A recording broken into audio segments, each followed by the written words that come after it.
বিসমিল্লাহির রহমানির রহিম। আসসালামু আলাইকুম ওয়া রাহমাতুল্লাহি ওয়া বারাকাতুহু। কেমন আছেন সবাই? আশা করি সবাই ভালো আছেন। প্রতিদিনের মতো নতুন আরো একটি রেসিপি নিয়ে আসলাম। যেহেতু এখন শীতকাল, শীতকালে এই শাকটা খুবই পাওয়া যায়। তো নাম আমি পরে বলতেছি।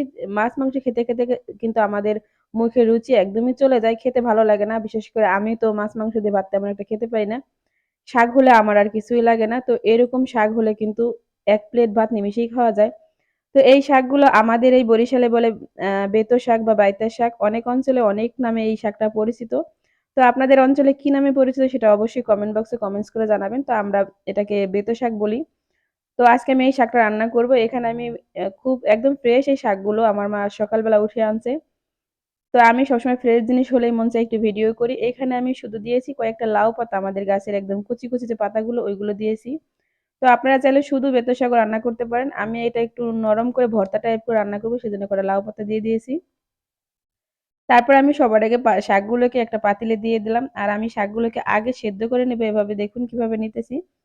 আমি এই শাকগুলোকে বেশিরভাগ এভাবেই রান্না করি। দিয়ে দিলাম এখানে একটু পানি। আমার কাছে এভাবে রান্না করলে কিন্তু বেশ ভালো লাগে। আপনারা ট্রাই করে দেখতে পারেন। তো পানি দেওয়ার পর এখানে আমি এক, এক করে মরিচ, রসুন, পেঁয়াজ এগুলো সবকিছু আমি এখানে দিয়ে দিব। আর শাকে কিন্তু একটু মরিচটা বেশি লাগে। মরিচ পেস্ট একটু বেশি দিলে কিন্তু আপনার শাকটা রান্না ভালো হবে। আর শাকে কিন্তু একটু ঝাল, ঝাল না হলে কিন্তু মজা হয় না।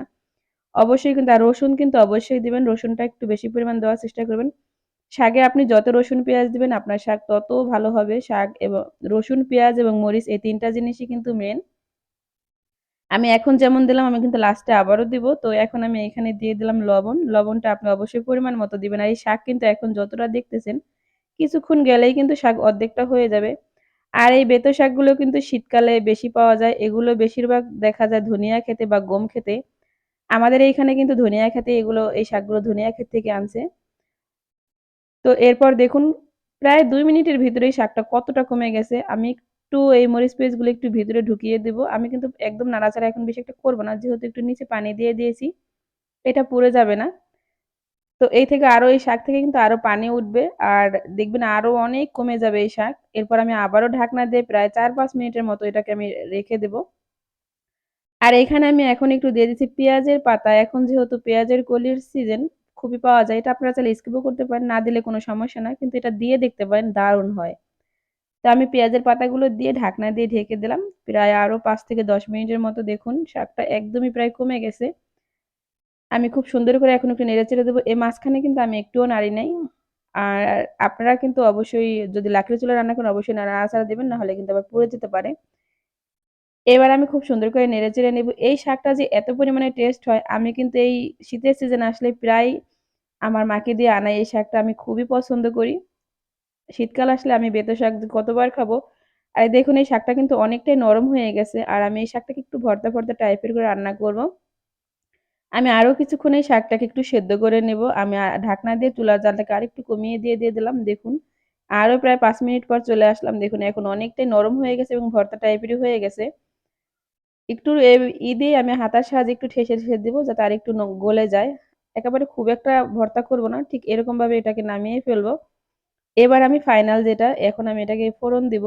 আর এই শাকের ফোড়নটাই কিন্তু মেইন। আমি এখানে সরিষার তেল দিয়ে দিব। আপনারা চাইলে কিন্তু সয়াবিন তেল দিতে পারেন। আর এই শাক রান্না করলে কিন্তু আমি শুকনো মরিচ সবসময় আগে দিয়ে থাকি।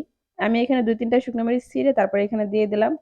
এই শুকনো মরিচ দিলে কিন্তু অনেক সুন্দর একটা ঘ্রাণও বের হয়। আর যখন আপনি এই বিচিগুলো কেমন লাগে আমার কাছে কিন্তু বেশ ভালো লাগে।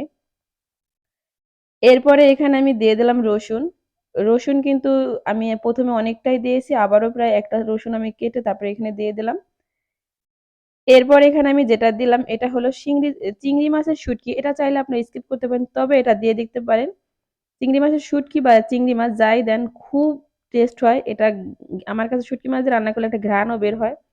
তো চিংড়ি শুঁটকিগুলো আমি খুব সুন্দর করে ধুয়ে পরিষ্কার করে রাখছিলাম। তারপরে এখানে আমি দিয়ে দিলাম দেখুন একদম যখন এরকমভাবে ভাজা হয়ে যায় চিংড়ি শুঁটকিগুলো, আমি খুব একটা বেশি করে দিইনি, অল্প করেই দিয়েছি।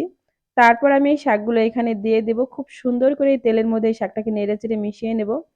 আর আপনি কিন্তু সরিষার তেল দিয়ে যদি রান্না করে দেখতে পারেন সেটা কিন্তু বেশি মনে হবে যে ভর্তার টেস্টটা আপনি এখানেই পেয়ে যাবেন। একদম আমি যখন ভয়েস করছিলাম তখনই আমার আবারও খেতে ইচ্ছে করছিল। কারণ তখন তো আমি ভিডিওটা আমার আগেরই করা। আবার আমি খুব সুন্দর করে সবগুলো শাক এখানে দিয়ে এই তেলের সাথে মিশিয়ে নিব। সরিষার তেল দেওয়ার কারণে কিন্তু মনে হয় যেটা মানে হাতে যে তৈরি ভর্তার মতো একদম এরকমই মনে হয়। খুব সুন্দর করে নেড়েচেড়ে ভাজা, ভাজা করে নেব। আমি কিন্তু শাক রান্না করলে অনেকক্ষণ ভরে শাকটাকে নেড়েচেড়ে রান্না করি। কারণ এই শাকের গায়ে যে এক্সট্রা একটা পানি থাকে, সেটা আমি থাকলে মনে হয় আমার কাছে ভালো লাগে না। দেখুন আমার ভাজা, ভাজা করতে, করতে এখন একটুও পানি নাই। একদম এটা রেডি হয়ে গেছে। আমি এখন এই শাকটাকে পরিবেশন করে নিব। দেখুন এই হলো শাকের ফাইনাল লুক। দেখতে দেখছেন মাশাআল্লাহ অনেক সুন্দর হইছে। খেতে যে এত পরিমাণ টেস্ট হয়েছিল আপনাদের কি বলে বোঝাবো।